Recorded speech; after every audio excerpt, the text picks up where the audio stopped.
Housewife. সেদিন গিয়েছিলাম ইউনিভার্সিটির এক বন্ধুর ছেলের অন্নপ্রাশনে। অনেকদিন পর সব পুরনো বন্ধুদের আবার দেখা।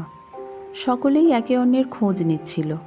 কে এখন কোথায় থাকে, কি চাকরি করে, কার কটা সন্তান, সকলের স্ত্রী বা স্বামীরা কি করেন, এইসব আর কি। এই দীপ্ত, তোর বউ কি করে বললি না তো? হঠাৎ খড়খড় করে বলে উঠল মোহর। মোহর মেয়েটা বরাবরই একটু অন্যরকম, বেশ মেজাজি আর একটু রুক্ষ স্বভাবের, কথাবার্তাও রাফ। পিহু, ও তো হাউসওয়াইফ। দেখলাম শুকনো মুখে বলল দীপ্ত। ও হাউসওয়াইফ, তার মানে কোনো কাজ করে না? বাঁকা স্বরে বলল মোহর। আমার কানেও লাগলো ওর স্বরটা।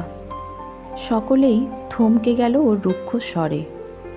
আচমকা সবাই চুপ, কিন্তু সকলের নীরবতা ভেঙে কথা বলে উঠল পিহু নিজেই। বোধহয় কথাটি আপনি ঠিক বলছেন না মোহরদি। হাউসওয়াইফ মানেই সে কোনো কাজ করে না, এটার চেয়ে বড় হাস্যকর কথা আর কিছুই হয় না। তাহলে বরঞ্চ বলি আমার ডেলি রুটিনটা মিলিয়ে দেখুন তো, আপনাদের মতো ওয়ার্কিং লেডিদের থেকে ব্যস্ততা কিছু কম মনে হয় কি না। সকালবেলায় 6টায় ঘুম থেকে উঠেই চা বানিয়ে বাড়ির সকলকে খাওয়াই। তারপর মেয়ের স্কুলের জন্য তাকে রেডি করি। সাথে চলতে থাকে মেয়ের টিফিন আর জলখাবার তৈরির কাজ। মেয়ে তৈরি হলে ওকে স্কুল বাসে তুলে দিয়ে আসে আপনার বন্ধু। ততক্ষণে জলখাবার শ্বশুর শাশুড়িকে খাইয়ে ভাত বসাই আপনার বন্ধুর জন্য। সেও খেয়ে বেরোবে যে অফিসে। দীপ্ত বেরিয়ে যাবার পর শুরু হয় সারাদিনের রান্নাবান্না। সকলের পছন্দ মতো রান্না করার চেষ্টা করি রোজ কিছু না কিছু।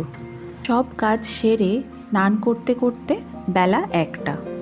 তারপর সকলের লাঞ্চ মিটিয়ে উঠতে না উঠতেই মেয়ে ফিরে আসে। তারপর সারা দুপুর চলে ওর হোমওয়ার্ক পর্ব। আর বিকেল হতে না হতেই আবার বিকেলের চা টিফিন তৈরির পালা। সব সেরে হাত খালি হয় সন্ধেবেলায়, দীপ্ত ফেরার পর। সন্ধেটা আমার অবসর। আপনাদের মতোই। আপনারা যেমন সারাদিনের অফিস সেরে তারপর অবসর যাপন করেন, আমিও তাই করি সারাদিনের সব কাজ সারার পর। এর পরও কি মনে হচ্ছে আপনার আমি কোনো কাজ করি না? পিহু চোখ রাখল মোহরের চোখে। না মানে আসলে। মোহর একটু থতমত খেয়ে গেছে। হাউসওয়াইফ মানেই সে সারাদিন বসে থাকে, হাউসওয়াইফ মানেই তার কোনো কাজ থাকে না, এই ধারণাগুলো বড্ড বোকা বোকা হয়ে গেছে মোহরদি, তাই না? বরঞ্চ আমাদের মতো হাউসওয়াইফরা আছি বলেই অনেক সংসার নির্বিঘ্নে চলে প্রতিদিন। আমাদের নির্লস শ্রমই এগিয়ে নিয়ে যায় স্বাচ্ছন্দ্যের বহু সংসারকে। তাই চাকরি করা মহিলাদের থেকে আমাদের অবদানও কিছু কম না। একদম ঠিক বলেছ পিহু। অনেক মানুষ থাকেন যারা আমাদের মতো হাউসওয়াইফদের ছোট করে অদ্ভুত আনন্দ পান, আমাদের গুড ফর নাথিং মনে করেন। ঘরের বাইরে যে কেন আমাদের বারবার এগুলো ফেস করতে হয় জানি না, বলে উঠল শম্পা, আমাদেরই এক বান্ধবী। আসলে আমরা ছোট হওয়াটা অনেকেই মেনে নিই নীরবে, তাই অন্যরাও আমাদের ছোট করতে পারে। আমরাও হয়তো কোথাও না কোথাও নিজেরাই মেনে নিই বাইরে বেরিয়ে কাজ করছি না বলে আমরা ঠিক ওয়ার্কিং লেডিদের মতো অতটাও যোগ্য নই, সমান সম্মানের অধিকারী নই। কিন্তু ব্যাপারটা যে পুরোটা ভুল সেটা বুঝিয়ে দেবার দায়িত্ব আমাদের নিজেদেরই নিতে হবে। যারা বাইরে বেরিয়ে কাজ করেন তারাও যেমন ঘরের কাজ দরকার হলেই করতে পারেন এবং করেনও, তেমনি যারা অন্দরমহল সামলান তারাও চাকরি করা মেয়েদের থেকে কোনো অংশে কম না, সেটা নিজেদেরই বারবার বুঝিয়ে দিতে হবে যদি কেউ বুঝতে না চায়। আমাদের মাস মাইনেটা টাকার অঙ্কে আসে না, আসে বাড়ির মানুষদের ভালো থাকায়।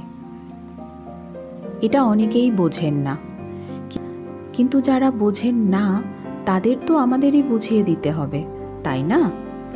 শুধু শুধু কেউ ছোট করতে চাইলে ছোট হব কেন আমরা? দেখলাম মোহর থমকে গেছে পিহুর দৃপ্ততা দেখে। আমিও অবাক হয়ে দেখছিলাম পিহুকে। সত্যি অনেকটা আলাদা ও। আগের প্রজন্মে তো বটেই, এমনকি আমাদের জেনারেশনেও কিছু মেয়েকে দেখেছি হাউসওয়াইফ বলে তারা নিজেরাই কুণ্ঠিত থাকে, কিন্তু পিহু সেরকম না।